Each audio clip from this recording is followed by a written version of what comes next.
आज का दिन यानी मंगलवार भोपाल गैस त्रासदी के पीड़ितों के लिए बहुत ही महत्वपूर्ण माना जा रहा है। आज उम्मीद थी कि सुप्रीम कोर्ट ऐसा फैसला सुना सकता है जिससे उन सभी पीड़ितों को राहत मिल सकती थी जो उस भयावह रात की त्रासदी का दंश भोग रहे हैं।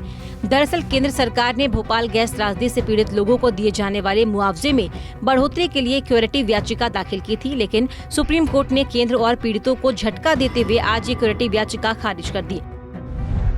क्या कहा सुप्रीम कोर्ट ने?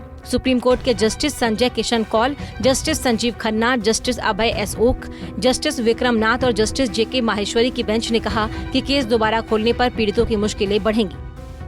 गौरतलब है कि यूनियन कार्बाइड के साथ अपने समझौते को फिर से खोलने के लिए और पीड़ितों को 7,844 करोड़ रुपए का अतिरिक्त मुआवजा दिलाने के लिए केंद्र सरकार ने सुप्रीम कोर्ट में क्यूरेटिव याचिका दाखिल की थी। गैस पीड़ितों के लिए काम करने वाले संगठनों ने राज्य और केंद्र सरकार पर आंकड़ों में गड़बड़ी के गंभीर आरोप लगाए हैं। सुप्रीम कोर्ट में लगाई गई क्यूरेटिव याचिका का उद्देश्य ही यही था कि मुआवजा राशि को नए सिरे से तय किया जाए।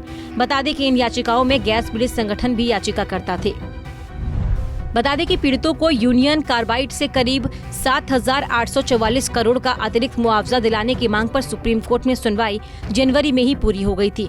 3 दिन तक दलीलें सुनने के बाद जस्टिस एसके कौल की अध्यक्षता वाली 5 जजों की बेंच ने 12 जनवरी को फैसला अपने पास सुरक्षित रख लिया था। सरकार ने भी अपना पक्ष रखते हुए कहा था कि पीड़ितों को अधर में नहीं छोड़ सकते।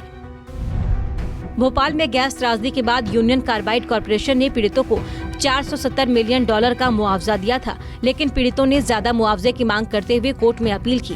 केंद्र ने 1984 की गैस कांड पीड़ितों को डाउ केमिकल से 7,844 करोड़ रुपए का अतिरिक्त मुआवजा मांगा था।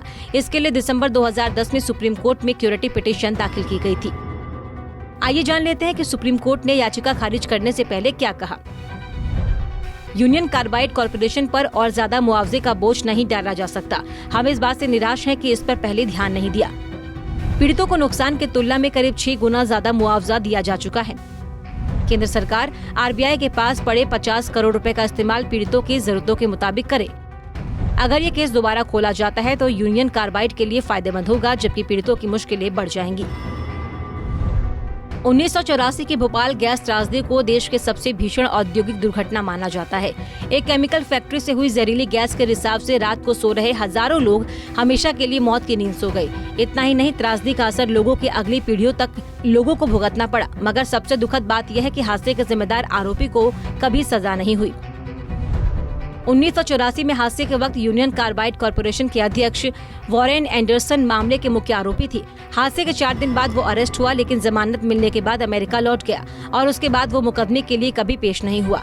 1 फरवरी 1992 को भोपाल की कोर्ट ने एंडरसन को फरार घोषित कर दिया। इसके बाद अदालत ने एंडरसन के खिलाफ 1992 और 2009 में 2 बार गैर जमानती वारंट भी जारी किया, मगर उसकी गिरफ्तारी नहीं हो सकी। सितंबर 2014 में 92 साल की उम्र में एंडरसन की अमेरिका के फ्लोरिडा में स्वाभाविक मौत हो गई और उसे कभी इस मामले में सजा नहीं भुगतनी पड़ी। आज भोपाल के गैस पीड़ित इस फैसले से हताश हैं। और इस फैसले से हताश क्यों हैं? क्योंकि 2011 में जब हमारे सुप्रीम कोर्ट, और ये हमारा ही सुप्रीम कोर्ट है, हमारे सुप्रीम कोर्ट ने जब ये सेटलमेंट देखा और ये एग्रीमेंट देखा तो और उन्हें लगा कि इसको फिर से देखना पड़ेगा, इसको फिर से जांचना पड़ेगा। 11 साल लग गए। 11 साल के बाद अब ये निर्णय आया है कि इसमें यूनियन कार्बाइड के लिए कुछ फाइनलिटी चाहिए, कि यूनियन कार्बाइड के लिए कुछ अंतिम स्टेप होना चाहिए जिसमें सब कुछ ख़त्म कर दिया जाए ताकि उनके खिलाफ कोई प्रोसीडिंग्स ना चलती रहे। लेकिन जस्टिस गैस पीड़ितों के लिए पूरी हुई है कि नहीं? यूनियन कार्बाइड आज तक एब्सकॉन्डिंग है, प्रोक्लेम्ड एब्सकॉन्डिंग है, और फिर भी वो हमारे सुप्रीम कोर्ट के आगे आकर इन्होंने सबमिशंस किए।